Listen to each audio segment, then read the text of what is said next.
Hello. Of course, I just signed in a bit early, and we'll get started at 12:45. But welcome to everyone.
Okay, it's 12:45, so we can go ahead and get started. So I'd like to welcome everyone to panel 6, the Comparative Race and Identity in Africa, Brazil, and Beyond panel, sponsored actually by the Comparative Politics, International Relations, and Transnational Relations section. So I'm really excited about this panel and about the papers that will be presented. I'm Dr. Adrienne Wallace from Stony Brook, and so I will be serving as both chair and discussant. So we will go ahead and follow the order outlined in the program. So the first paper will be Brazilian Politics, Race, Gender, and Political Inequality by Andrew Janus. I hope I pronounced that correctly. If not, let me know. And then the second paper, Idealism or Realism, the Nature of the Intergovernmental Organization BRICS in Africa by Constance Pruitt. So, and then I'll make a few remarks and we will open it up for a fruitful discussion. So I'll stop there and go ahead and turn it over to Andrew. Excellent. Well, good morning to you all, or good afternoon, wherever you may be in this wide world. I'm Dr. Andrew Janus, and today I'm happy to have this paper presented by my undergraduate co-author, Gus Duran. So take it away, Gus. Good afternoon, everyone. Can I be enabled to screen share, please? Yes, you should be able to screen share, yes. Mm-hmm.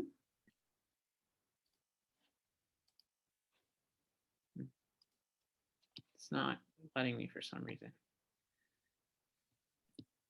Okay. Let's see. Okay, try now. Beautiful. Okay, perfect. Thank you. All right, can everyone see the screen? Are there any issues? Okay, cool. I always thought I'd ask, just because I have a perpetual fear that I'll start presenting and then no one will be able to see the presentation. So we'll get started. So first of all, I want to thank Dr. Janus for giving me this opportunity. This paper would not have been possible without him. And even though he's been a great professor, he's also been a fantastic mentor.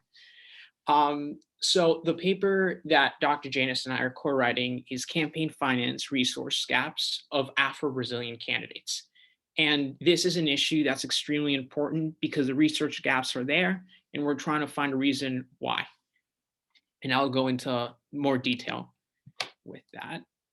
So our motivation is democratic reforms such as campaign finance are supposed to reduce corruption and kind of expand the base for many minority candidates to become part of the political process.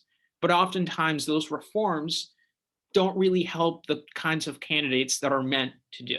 And we can see the case in Brazil, because the impact of this reform often doesn't help women and minority candidates reduce those resource gaps, especially when it comes to money. And scholars, and I'll go into detail on the lit review, overwhelmingly agree that there are resource gaps. Everyone knows that the problem is there, but they don't know why it's there in the first place, and it's not being studied into the specific impacts within. And the paper that we're writing, it's not just a paper on campaign finance, it's a paper on corruption, it's a paper on resource gaps, on race, and on gender. So the intersectionality is there, and there's potential for more in-depth research just because of how systemic this issue is. So the introduction is, in 2016, Brazil banned corporations from donating to political campaigns after one of the worst corruption scandals in Brazilian history. In order to do that, they established a public fund that would distribute money to parties as a way to make up for the loss of revenue that they would have if corporations weren't donating. That fund would be around $541 million. And the reforms were supposed to limit corruption and level the electoral playing field, because then the parties would be the ones who have control over which kinds of candidates would be put towards Brazil. However, as we know, Brazil is one of the largest democracies in the world, but it's also one of the most unequal countries of the world for Black and brown candidates, as we know. And our study is looking into how does that impact that in the future. So our theory is that there's going to be a minimal increase in the implementation of the law. Dr. Janice and I looked at the research and we theorized that there's around a 20 to 22% increase in the terms of Afro-Brazilian candidates that are going to be part or that are going to benefit specifically from this law. And this lack of representation gives us a sort of a puzzle of, all right, how do these pieces fit together, not only in the broader literature, but give us to understand. And the main question that we want to ask is, why aren't Afro-Brazilians benefiting from this kind of policy? Why are they constantly being left behind when the rhetoric says otherwise? And Dr. Janice and I, we don't see a representation. And our theory is that party elites often act as gatekeepers and use that money to benefit white candidates who have money, who have stature, and who have incumbency. At the end of the day, the elites are the ones who overlook Afro-Brazilian candidates because in their mind, they're white, privileged, and they see candidates who look the same, who act the same, who have the same value as the ones who tend to have electoral success. So that predisposition puts Afro-Brazilian candidates at a significant disadvantage.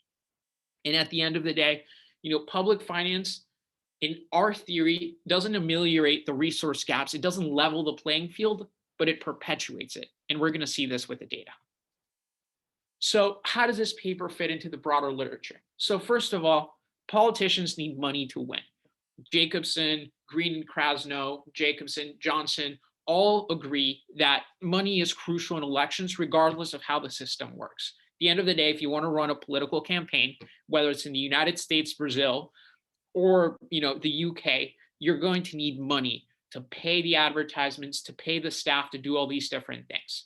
Unfortunately, not everyone gets access to that money equally. And there are sizable gaps in the access to campaign funds, especially when it comes to women candidates and minority candidates such as Black and Brown, not only in Brazil, but also in large democracies in the developing world. And the idea is, all right, so the resource gaps are there. So public finance might be a way. Let's eliminate the corporations, let's eliminate the transactional problem, and let's level the playing field. But even if the playing field is level, there are limited opportunities to observe the impact of how leveling the playing field in the terms of democratic reform is actually going to help this. And that's kind of where our paper fits in the literature, is that it really looks at the issue and gives you a case study of Brazil as one of the largest democracies in the world and also one of the most unequal. So the data, where do we get that data?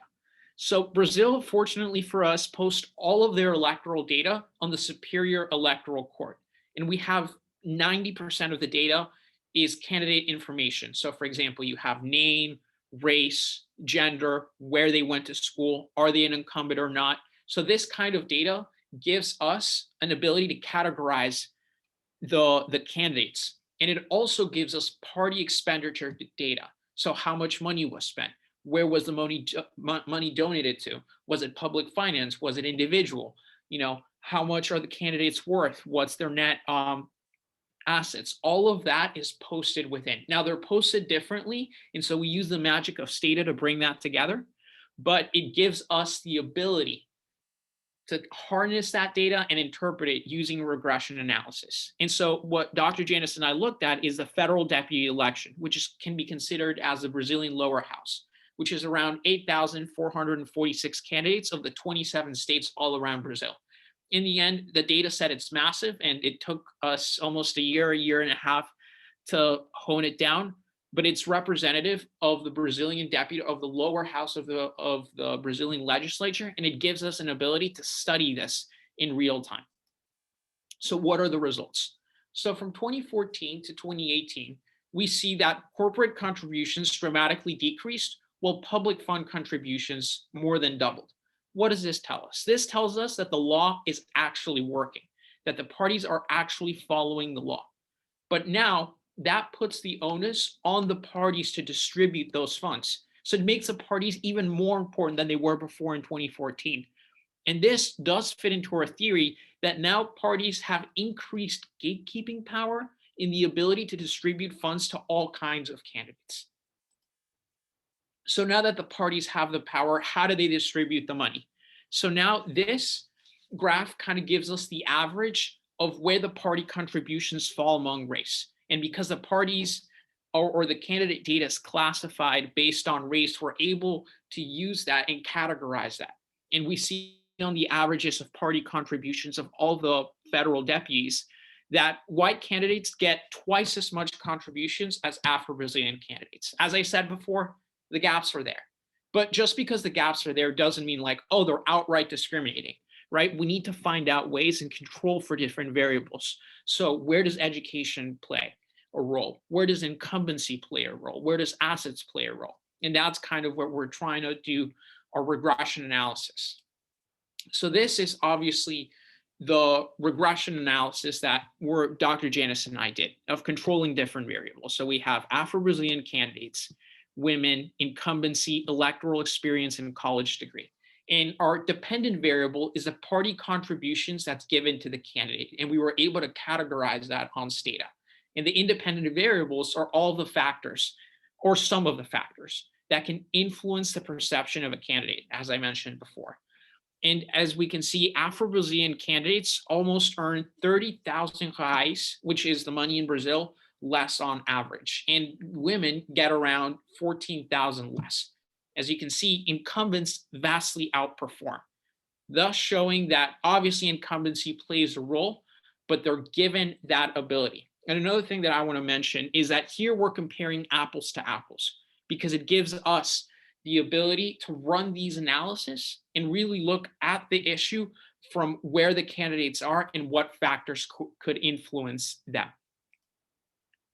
So the next results that we looked at is the percentage of party contributions. So, okay, we now know that incumbents vastly outperform all the other categories, but let's contextualize it into how much. And this graph looks at the percentage of party contributions. So let's say parties get X amount of money, how much of that percentage is given to incumbents, is given to Afro-Brazilians? And the answer is quite a bit. Afro-Brazilians on average get 2% less than all of the other categories, and incumbents are getting most of the contributions. Now, this does fit into the theory Dr. Janice and I have that parties are strategic. We know that. But, it's the saying that follow the money. You got to follow money and it leads you to the results. Where most of the money goes is the ability of candidates who are incumbents, who have that responsibility. And one thing that I want to mention just to contextualize the issue is that Brazil elections are extremely competitive. They have an open list proportional representation system. So often parties that are, or candidates that are of the same party are competing for the same spots. So for example, if all of us were from the same political party and Dr. Janice would be the one, sorry to out you out, who had the most amount of funds, he would be the one to get most of the attention just because of his incumbency value, or just because, pretending just to contextualize it, to have that kind of incumbency. So that hyper-competitiveness within Brazilian politics often puts Afro-Brazilian candidates and women at a significant disadvantage. So what are some conclusions, right? The results don't allow us to say that, okay, they're outrightly discriminating against Afro-Brazilian candidates. But the disparities do show that there's political inequity in one of the biggest democracies in the world. And this gives us the ability to further look at the data and look for any explanation as to why this is happening. And future studies, and I hope to turn this into a senior thesis next year, is we can use this data and leverage it to understand how these organizational structures affect the composition of resources. So what does that mean in the long term? What does that mean for future elections? What does it mean looking back at 2012 or 2008 and looking now at 2018? So it's obviously very exciting, and we hope to delve more into that data. And I'd be happy to answer any questions and listen to what other people have to say. Okay, wonderful. Thank you, Gustavo. Now we'll turn it over to Constance. Excellent. Thank you so much for having me today. So I am going to go ahead and see if I can check. Let me see here, if I can share my screen.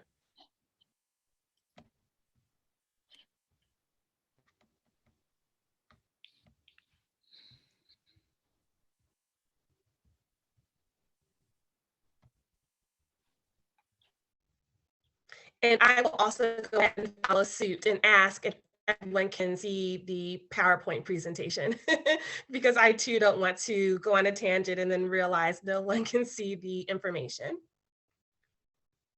Okay, great, thank you. So thank you so much for having me today. My name is Constance Pruitt. I am a PhD student at Howard University in the Political Science Department. And today I will be doing a presentation on my dissertation prospectus, which is Cooperative Liberalism or Competitive Realism, an analysis of the activities of BRICS as an intergovernmental organization in Africa. And for those who may not be familiar, BRICS are an international organization and they are comprised of the member states Brazil, Russia, India, China, and South Africa. I've always been really motivated and interested in international organizations. I used to be in Model UN, a head delegate at National Model United Nations in New York. I also did various simulations with IAEA, and then I've also done some presentations on the AU, the African Union.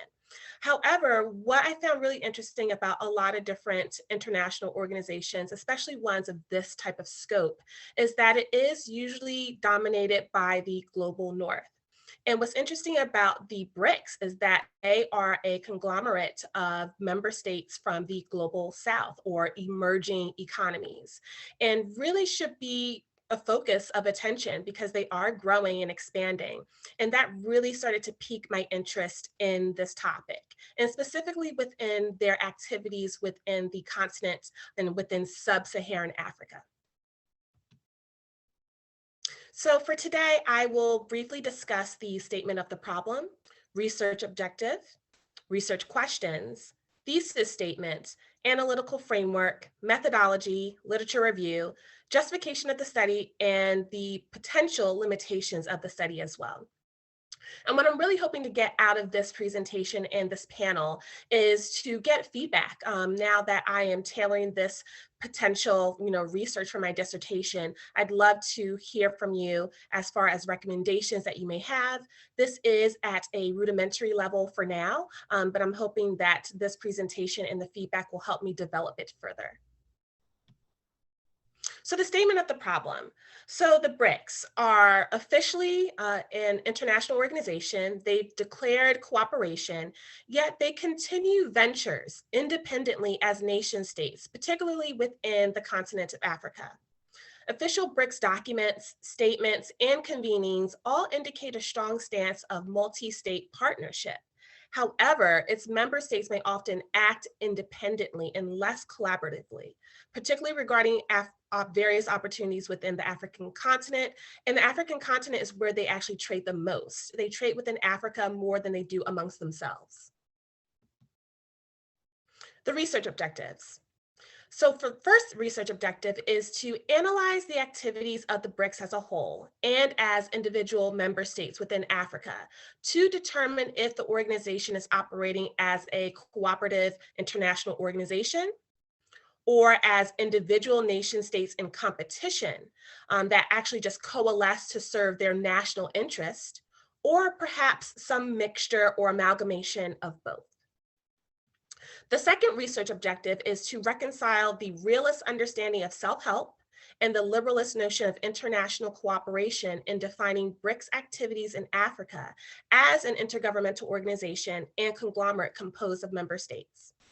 And then my last research objective is to increase understanding on how the BRICS are operating and provide insight into how the BRICS may fare in Africa's future. So here are my three tentative research questions. My first question is, what exactly are the BRICS and what are their activities both as an IGO, acting cooperatively, and as individual states acting competitively within Africa? Secondly, is there any evidence to demonstrate that BRICS policies and actions in Africa are cooperative as understood by liberals and/or competitive as understood by realists? And then my last research question is, how can our understanding of BRICS as an IGO and its policies and actions in Africa enable us to gain an understanding of IGOs in general at both the regional and global levels in the study of international relations and comparative politics? My tentative thesis statement. The presence and activities of an international organization are actually an amalgamation or a mixture of both cooperative liberalist assumption, but with competitive realist initiatives by individual member states. Therefore, the overriding expectation of this study will be that the nature of the activities of BRICS within Africa demonstrate both cooperative as well as competitive initiatives. So let's briefly talk about the analytical framework. So this research will anchor its framework upon the concepts in E.H. Carr's theory of both liberalism and realism within his book, The 20-Year Crisis, 1919 to 1939. So within this book, Carr was a strong advocate for making sure that international organizations weren't too liberalist or too realist. And when he's referring to the 20-year crisis, he's referring to the World War I through World War II. And so the League of Nations was actually what he critiqued the most within this work. And the League, as many of us know, was one of the first international organizations, and they were hoping to establish, peace after World War I. Obviously, that did not happen because World War II ensued. And Carr, among with many others, political scientists, started to critique the League of Nations, who eventually, dissolved, eventually failed. And one of the reasons why Carr said the organization failed was that they leaned too much into being just one of those two main schools of thought, being too liberalist and not having components of realist tones. On the other hand, Carr does make a very strong case that realism, if you're too realist of an organization, that can lead to disaster as well. So what Carr essentially proposes is that international organizations, and in order for them to be successful on the international stage, really should have some sort of amalgamation, mixture, balance, if you could say, of both realism and liberalism. So therefore, based on that, this study will test Carr's theory by examining BRICS written policies and activities within Africa to determine if they are a liberalist cooperative organization, a realist regime of states seizing opportunities to really benefit their national interest, or as Carr would argue is the most viable solution, a combination of both. Which brings me to my tentative interactive analytical model. Which is the Realism, Liberalism, and Realist-Liberalist interactive model. So as you see here, there are two main spheres. There's realism and then there's liberalism. And within each sphere, there are various characteristics. So for example, realism, if you're within the realist school of thought, there are various notions that kind of accompany that, such as self-help, national interest, anarchy on the global stage, zero-sum game, hard power, realpolitik. Then on the other side, the other school of thought with liberalism, a lot of characteristics that come to mind would be things such as cooperation, interdependence, negotiation, soft power as opposed to hard power. And so with applying Carr's theory to this particular study, with these two spheres, potentially what this study would be testing is if the BRICS are actually a mixture of both, which brings us to that middle part or portion where there is an overlap of realism and liberalism, which would be the realist-liberalist interaction. So that's what we'd be testing in this particular study. So for the methodology, this study will be a comparative qualitative analysis of primary and secondary sources. It will incorporate a state-level analysis of BRICS as individual member states and as a whole through case studies within Africa. So there are a few, of course, there's so many different opportunities, so many different countries within sub-Saharan Africa to discuss. So right now I have proposed having a diverse but small or limited amount of case studies. But right now I'm targeting Nigeria, Kenya, Somalia, Central African Republic, Angola, Mozambique, and South Africa. Those will be tailored down ideally to 3, but the reasons as to why I'm interested in those particular countries are because they would be diverse for various reasons.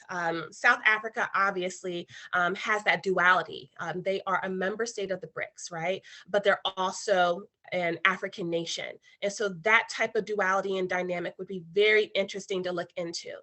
For Angola and Mozambique, these are Lusophone countries. They have ties to Brazil. They have multinational corporations such as Odebrecht and Vale, which are Brazilian within those countries. It will be interesting to see those types of dynamics.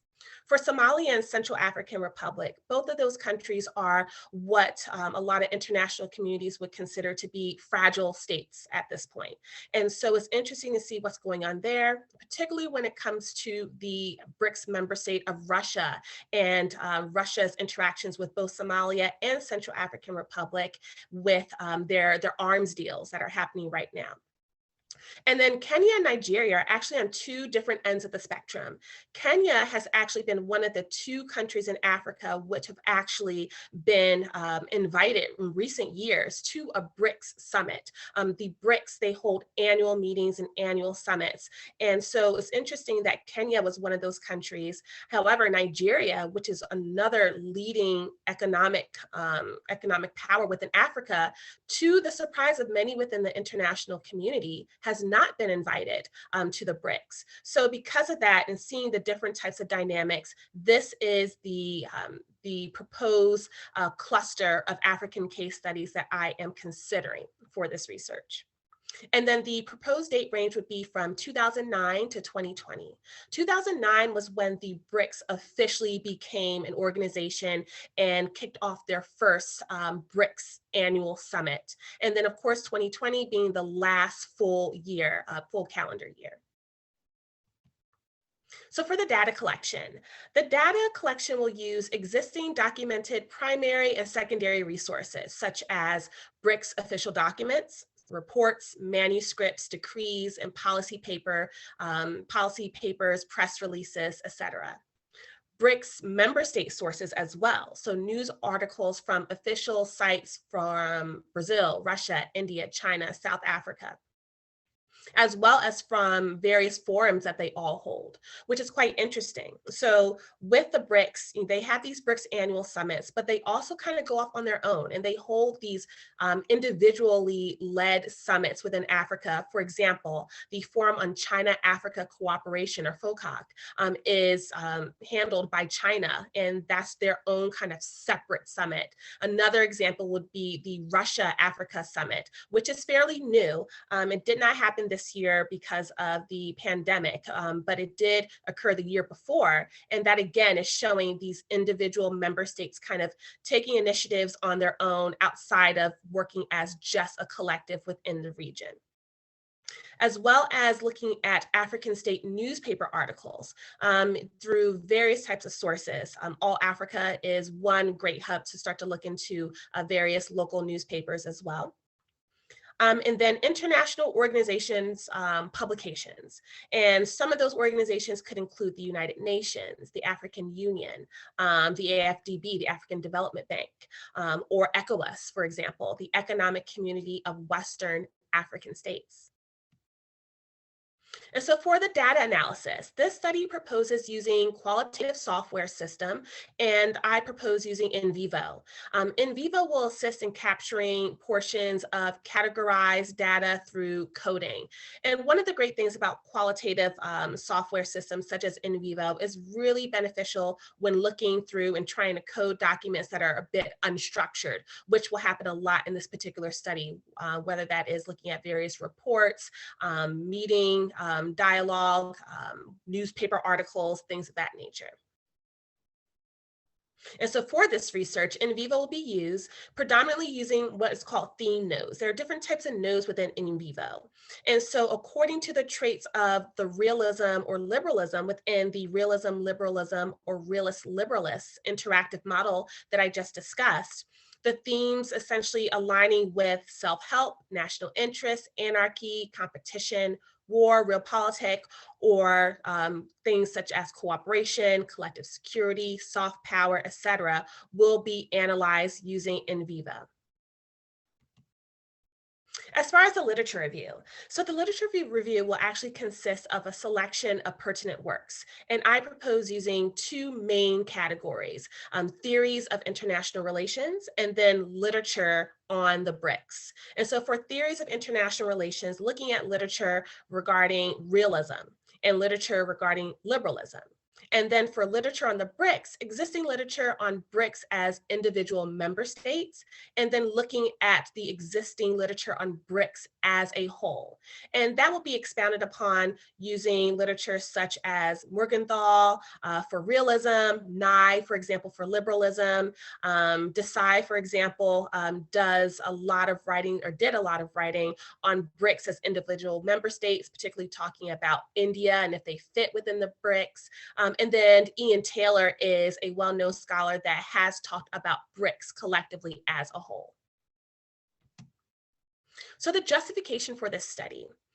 The international community would definitely benefit from an increased understanding of the BRICS.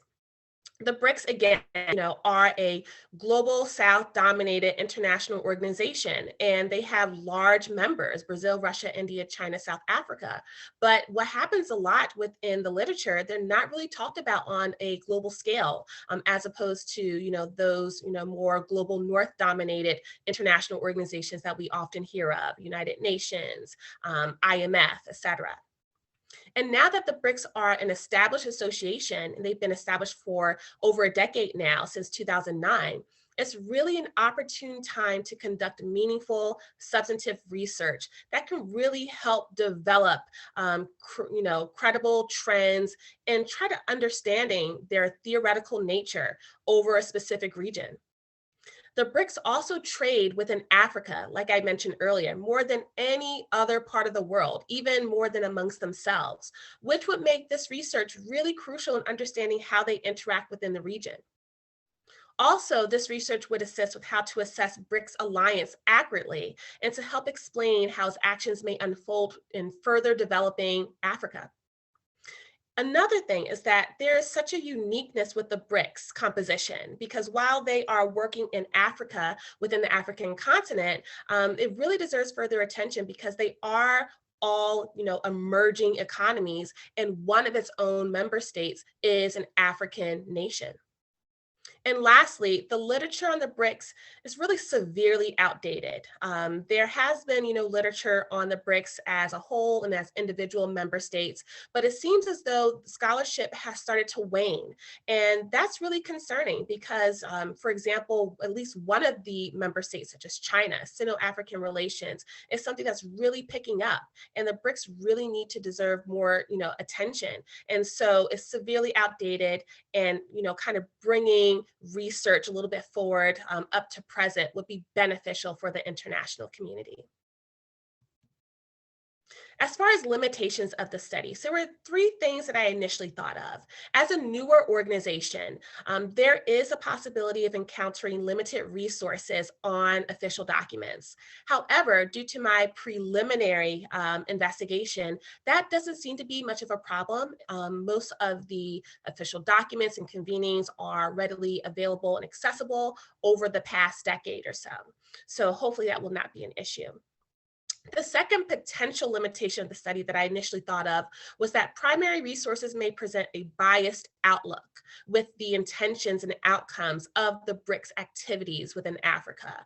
And that's, naturally could happen. So I propose, and I mentioned this within my data collection, also making sure to include data from news sources and articles within those African case studies as well. So those particular case study newspapers. So that way you're getting the perspective not only of the BRICS and the BRICS member states and how they see their interactions and their activities within that country, but also vice versa. And then the last potential limitation of the study is that 2020, as the end of the proposed scope of research, may present some challenges due to the just unpredictability of 2020, of the year, due to the pandemic and COVID-19. However, to that, I would also say 2020 could be really enlightening as far as how the BRICS really act within Africa. Could be essentially, a stress test or a litmus test to see how they interact, how the interaction may have changed within various African states during a pandemic. Thank you. Okay, wonderful. Thank you so much. Excuse me, sorry. So in the interest of time, I will try to limit my comments to about 10 minutes or so we have plenty of time for discussion. So thank you to both Gustavo and Constance for presenting these really phenomenal papers that I think both cover themes of representation, actually, and diversity in some, albeit different contexts. So I'll begin with my comments on Gustavo and Andrew's paper.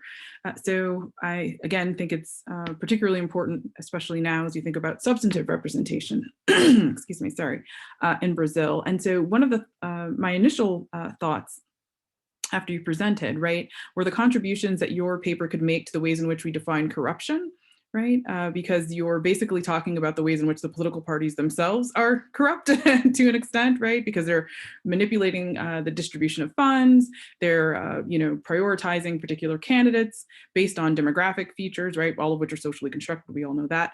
But so I think that it would be important for you to take those, your analysis of the party dynamics, right, what's happening at the party level, and then use that to flesh out the ways in which we conceptualize and then operationalize our concept of corruption, right? So it's far beyond just revenue. That's a critical part of it, right? But what you're actually outlining for us are the ways in which social capital, right, isn't necessarily included in the analysis, and that's playing a critical role. So even increasing the amount of resources or trying to move them into a public fund, moving them away from the private sector, as you articulated, that alone isn't enough, right?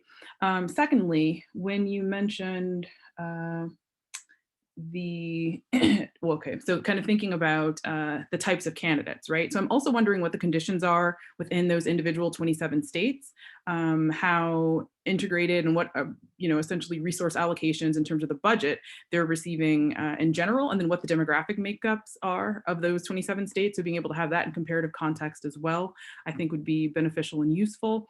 You also, I think it was the third chart that you presented, right? So you kind of grouped or come up with the typologies, if you will, of candidates, right? So you looked at incumbency, you looked at gender, you looked at, race in terms of Afro-Brazilian populations.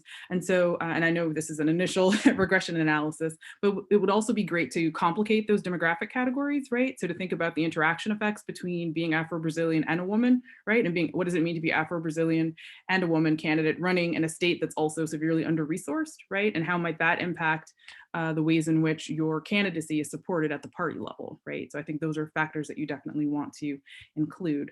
In terms of the lit review, I know that you, of course, again, reiterated that you were thinking about, you use the term intersectionality, right? So there's lots of literature and extensive literature within feminist politics about representation. So I would encourage you to use the work of like Wendy Smooth, Nadia Brown.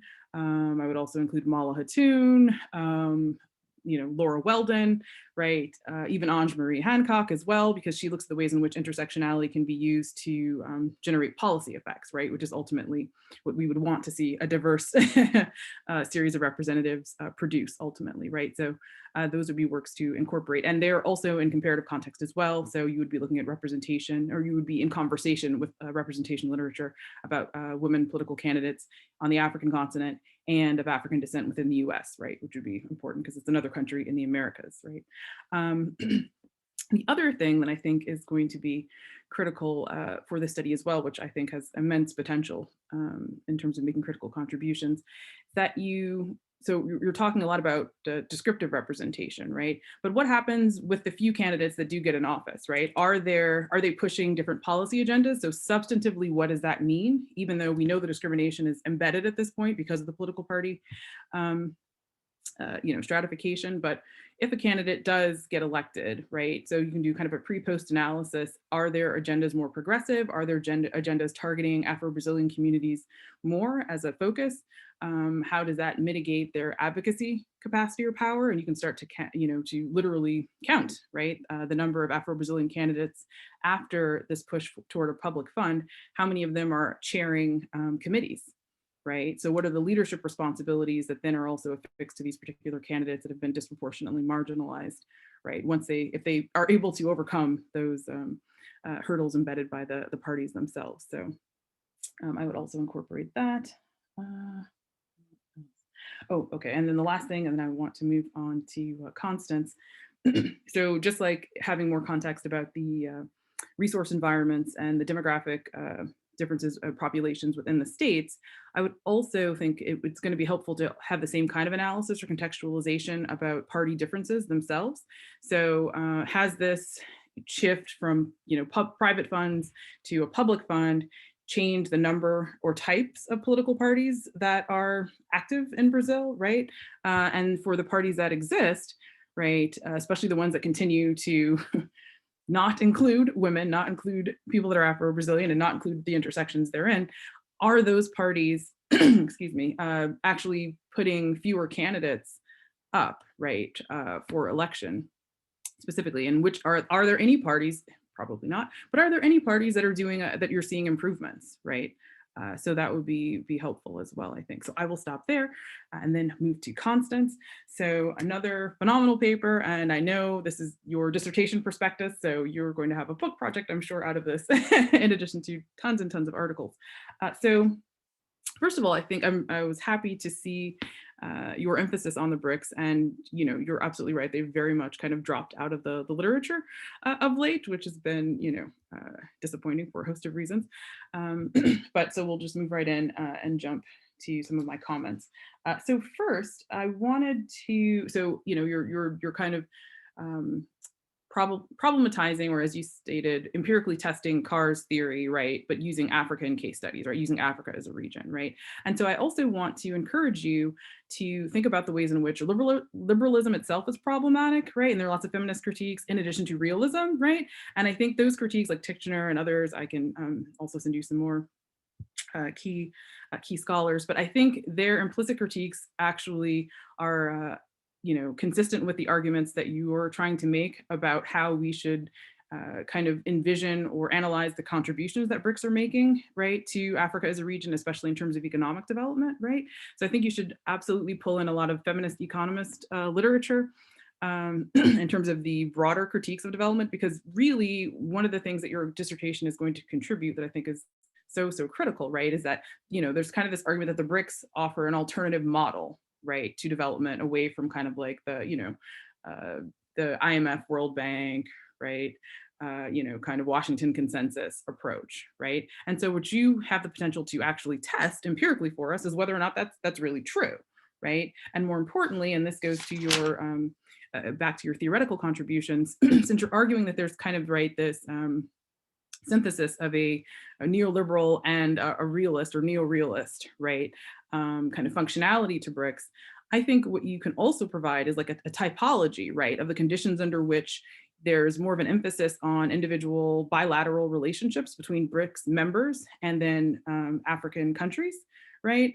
And then the conditions under which you're starting to see a case where there is actual cooperation, right? Where it is much more about functioning as an entire economic bloc, essentially, right? And not using competitive advantages, right? Not letting those bilateral relationships kind of overshadow one another. And so I think that is a theoretical contribution that's very much necessary, but can also, again, go back into those implicit critiques of liberalism in addition to realism as being, having any utility, right? And engaging in this analysis.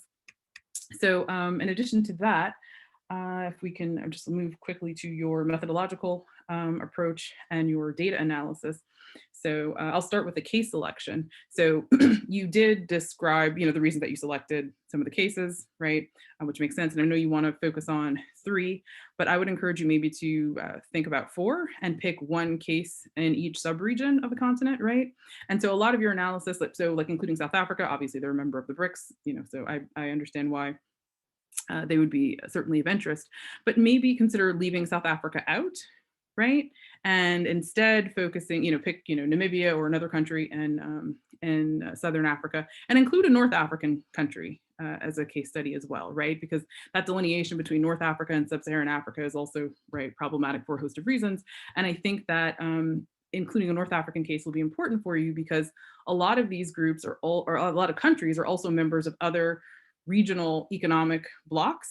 And so that will allow you to tease out an additional level of analysis, right? So it's like what's happening internationally, then what's happening with the regional membership, and then what's happening at the individual country level, right? So you would want to include, in addition to the qualitative content analysis of policy documents, et cetera, I would encourage you to also include a network analysis, right?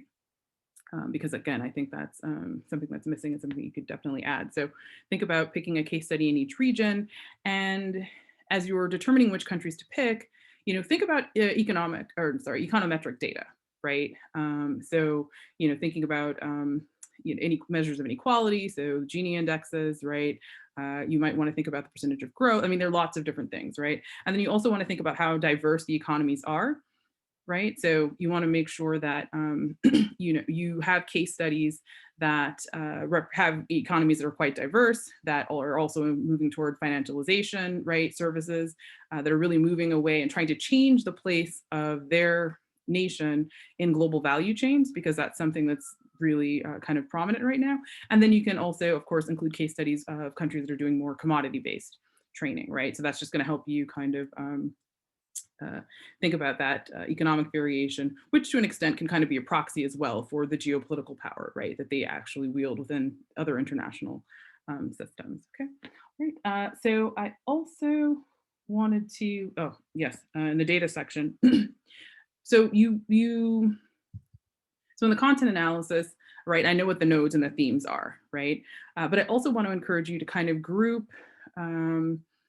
the types of interactions, right, or the types of policy outcomes of the BRICS that you're going to examine, right? So are you looking, so for example, you might think about trade, health, education, environmental green sustainability issues, right? So you might want to think about that thematically as well. And then again, that's going to give you more insight into the conditions under which you're seeing this cooperation as opposed to competition, right? And then you can feed that back through as well, because you'll have individual economic country profiles of your the African case studies that you're examining, right? And so that can then impact the amount of autonomy that a state may or may not have to advocate or push for particular policy positions. So I love in vivo, so there's some personal bias there. So I was happy to see that you were using in vivo and they're helpful for qualitative content analysis. In terms, again, going back to the kind of the country case studies that you select, when you're developing an economic profile of the state, you also want to make sure that you're paying close attention to funding mechanisms, right, and streams of revenue, because then, and that's why I really want you to do a network analysis, not just because I want to see it, but because that's really going to help you kind of tease out how all of these different systems and some of the endogenous factors within those states are absolutely going to impact the kinds of agreements that they are willing to, adhere to, and what happens if the BRICS agenda is in conflict with another economic group that they may have membership in, right? So definitely think about that as well. Okay, I mentioned this IR. Okay, and then just the last two comments really quickly, and we'll open it up. So I know, the BRICS had a fund that they established a few years ago. And so I would love, of course, to just want to remind you, I know you already, of course, remember, but to make sure you include that in your analysis as well, how they're, sourcing the funding, because that was certainly a point of contention initially with China kind of saying, well, we don't want to do all the heavy lifting on our own. So that would also, I think, it impacts decision-making too, right? Because that was part of the debate. Like if we're providing the most of the funding, then we should kind of drive the agenda. And other countries, South Africa, India, et cetera, were like, whoa, okay, well, let's not make it completely proportional, right? Let's try to have some equity here. So make sure you include that. And then the last thing I just wanted to mention, I think it was back in November, I'll have to look it up and I'll send it to you, but I know that China, the government actually made a statement about how they were going to stay focused on the BRICS cooperative agreement, especially under the COVID-19 conditions, right? So I absolutely think, at least in terms of discourses that are being produced, that the role of the BRICS in potentially supplementing some of the economic constraints, right, of its member states and potential, countries that might go to the BRICS for funding, that they're discursively trying to position themselves, right, as a potential a source of relief. And so that's certainly something I think that would be an entire chapter likely, right, in your dissertation, because then you're not just talking about economic relief as well, but again, we can think about vaccine access, right? This is why I think that the themes will be very important, but especially India, they constantly make generic versions of vaccines and other medications available, which is essential. But all of those things would be helpful. So I will stop there and open it up to other questions from the audience. And then after we collect maybe a first round of questions, I can turn it back over to you all to kind of respond. So any questions from anyone else in the audience if you'd like to put on the table as well for our panelists? Constance, one question for you is again towards this issue area focus of what issue areas specifically you're going to focus on, just because I'm worried that the project you've identified, I don't see this as just sort of like a book project. I see this as like a series of book projects, which I'm at the prospective stage is awesome, and at the dissertation writing stage is quite daunting. So I was interested in if there are any specific issue areas you're thinking about focusing in on, and also if you're going to consider this sort of temporal, the temporal potential for changes in this cooperation versus competition, thinking about as China's economic power grew over that time period you identified, and Brazil's foreign aspirations just sort of like nosedived. That's something I'd be curious to hear more about. And Athena has two questions, one for each paper. So Athena, please go ahead. Okay, let me unmute myself. Can you hear me? Okay, all right. I enjoyed both papers very much, and I will keep my questions succinct. And there's one for each of you. First of all, for Professor Llanos and Mr. Duran, my question to you is, the data that you mentioned will specify people according to race. Are these individuals who are classified as Afro-Brazilians, are they self-selecting, self-identifying as Afro-Brazilians, or are they being labeled? And sort of a second part to that question, how are biracial and multiracial people captured in this research as well? Are there any, I'm assuming there are, and are they making any impact? So that's my question. So they are, a lot of them are self-identified, and that's a point that Dr. Janis has made in his dissertation. I'll let him answer specifically about that because he's the one that wrote it. Okay.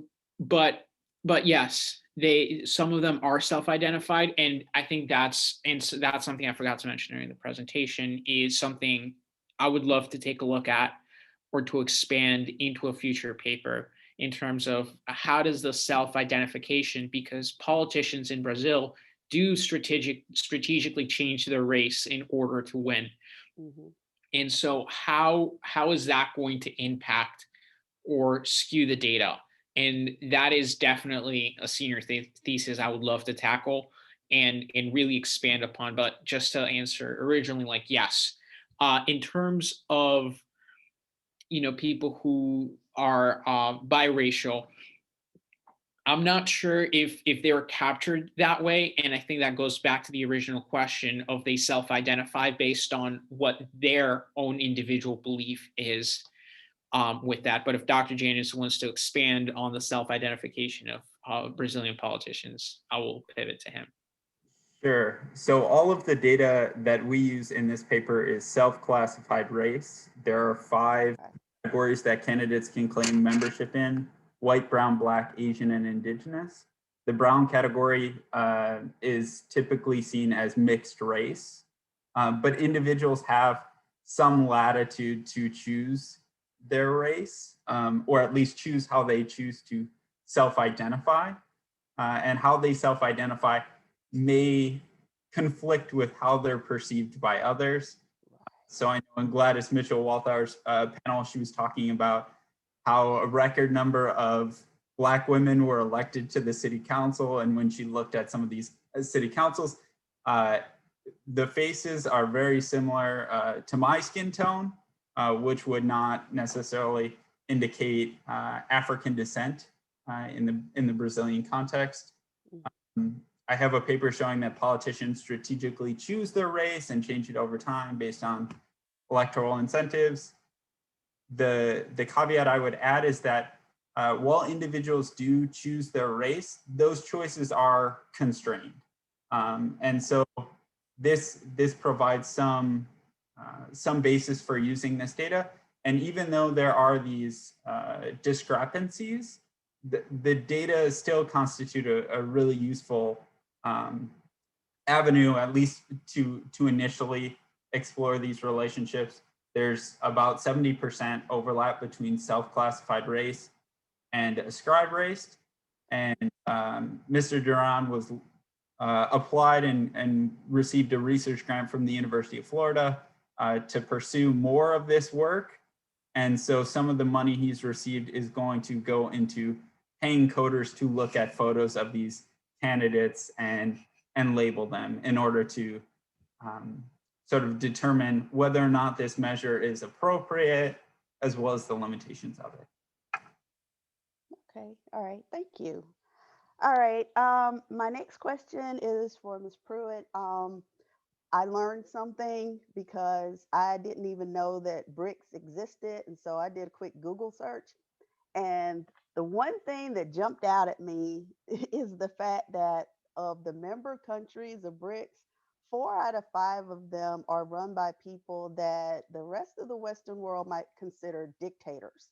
So with that in mind, would you consider, well, 2 things. Number one, going in with the assumption that because these leaders are rather strong leaders and may be classified by some people as dictators, that their overall goal is to function more as realists instead of liberalists.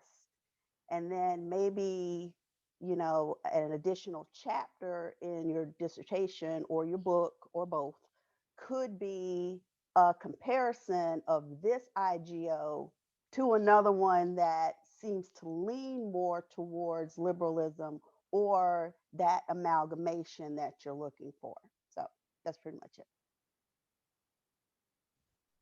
Great, thank you so much. So I actually will go ahead first with Dr. Janice's questions. So as far as the scope, I know it's so large, and this actually hopefully will become life work. So dissertation turning into articles and several books. I'm just so thoroughly interested in the BRICS, and there's just so much going on there.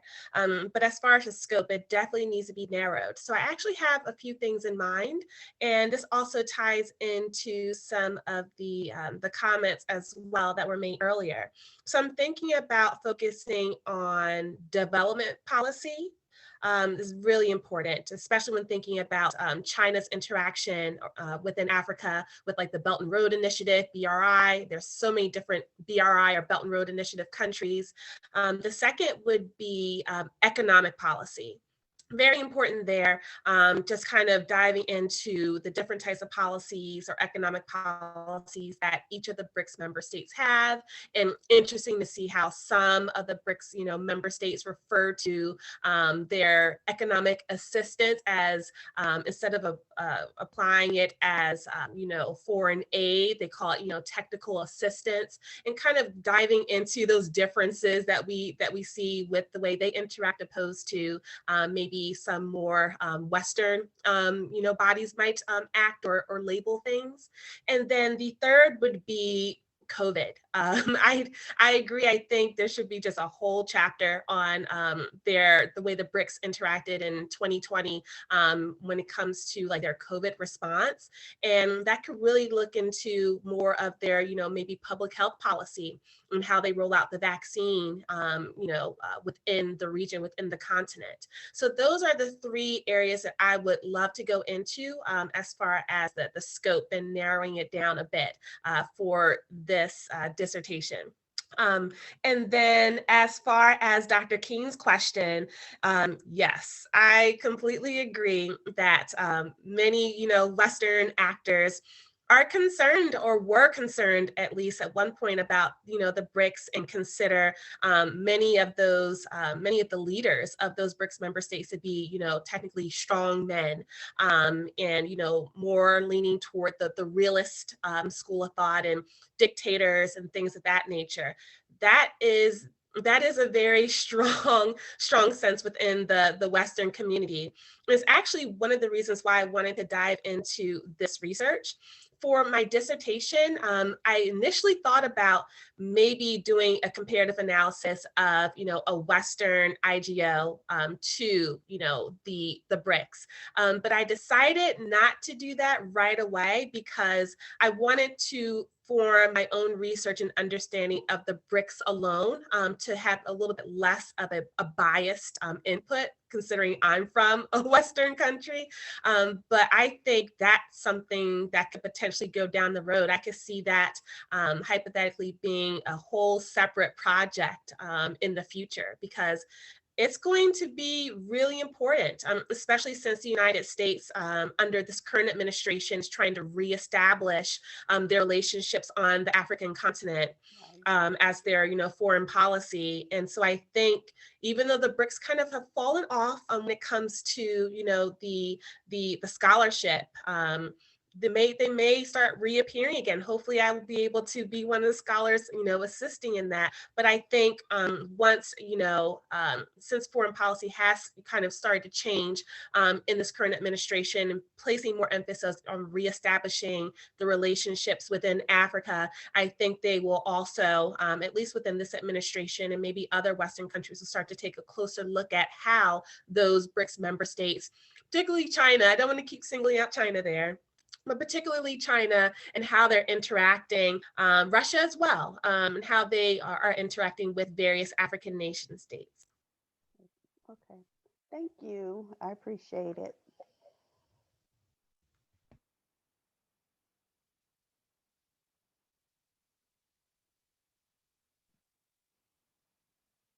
Okay, so I guess if you both want to circle back and maybe respond to some of the questions I raised during my discussant comments, or any other things that are on the table. I do, first of all, I want to thank you for the comments that have really been useful in terms of narrowing the scope of the paper. And I do agree to contextualize the parties, just because the data is so large. And I partially, I don't know if I blame myself for this, and I don't know if blame is the right word, but the tunnel vision of the data makes perfect sense to me, but kind of explaining it to other people, you're like, oh, I didn't know that. So I think it's useful to kind of get out of that tunnel vision and just kind of look at the bigger picture. I'm like, oh, I see what you mean. Just because working on this for a year and a half, it's difficult. So thank you in those terms. And I think also the contributions of the literature is going to be useful in terms of being in conversation with intersectionality, and kind of seeing that way this doesn't just become a corruption paper, it doesn't just become a representation paper, but it's also looks at all of the different things with that. But anyways, this has been extremely helpful. So thank you. Yes. Oh, I'm sorry. Go ahead, Constance. Okay.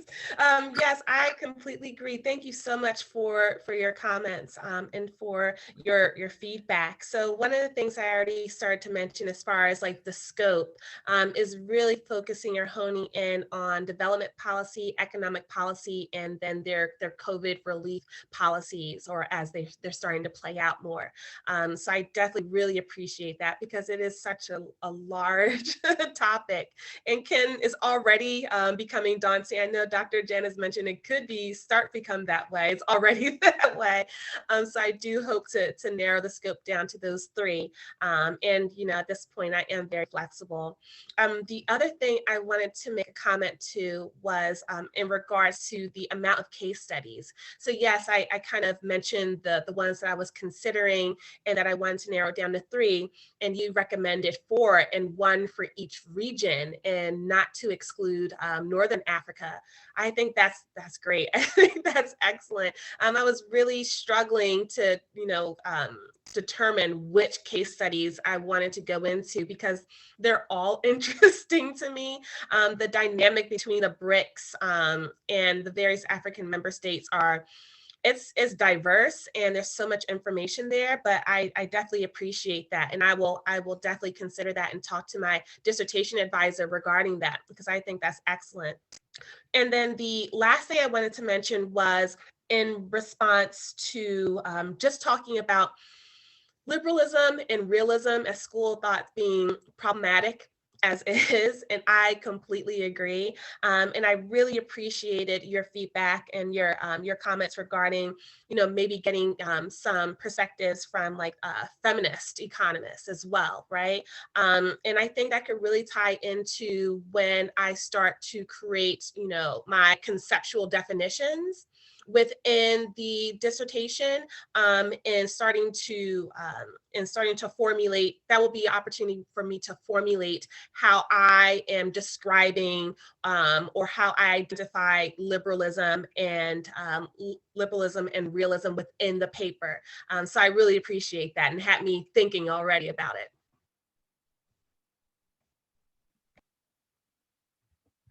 Okay, great. Were there any other comments? We have a few minutes, I guess 8 minutes left. Any other comments? Yes. One other comment for Constance is, I love that you say, oh, this is going to be my life's work, because this is how I also see my work on race in Brazil. As this isn't one book, but this is a series or volume of books. The advice my PhD advisors always gave me is, you need to write one book first, and if you try and write all of them at the same time, it will become overwhelming, and just take them sort of one at a time, and you'll get there. And I look forward to seeing a whole shelf of BRICS books with your name on the spine in the future. Thank you. Okay, wonderful. Any other comments or final remarks before we go ahead and wrap up? Just a few minutes early, so we did well. We didn't go over. I'm very proud of us. All right, if not, thank you all so much for participating, sharing your wonderful work, posing engaging questions, and yeah, have a great rest of the day and a wonderful rest of the semester as well. So thank you. Thank you, everyone. Thank you so much. Thank you so much. Yes, thank you so much. Bye-bye. Bye-bye.